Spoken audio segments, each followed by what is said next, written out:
आपण पाहतात crime news सतर्क भारत मार्शल टाइम्सवर।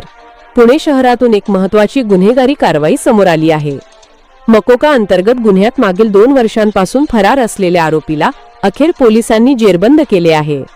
दिनांक 30 मार्च 2026 रोजी गुन्हे शाखेच्या खंडणी विरोधी पथक क्रमांक 2 चे अधिकारी काळेपडळ पोलीस स्टेशन हद्दीत पेट्रोलिंग करत होते। यावेळी पोलीस अंमलदार नितीन मुंढे यांना गोपनीय माहिती मिळाली की शिवाजीनगर पोलीस स्टेशनमध्ये दाखल गंभीर गुन्ह्यातील फरार आरोपी निलेश श्रीकांत गायकवाड हा आपल्या आईला भेटण्यासाठी पिसोळी परिसरात येणार आहे। ही माहिती वरिष्ठ अधिकाऱ्यांना देण्यात आल्यानंतर तात्काळ सापळा रचण्यात आला। पोलिसांनी शर्लिन अव्हेन्यू अपार्टमेंट परिसरात कारवाई करत आरोपी निलेश गायकवाड वय 24 वर्षीयाला ताब्यात घेतले।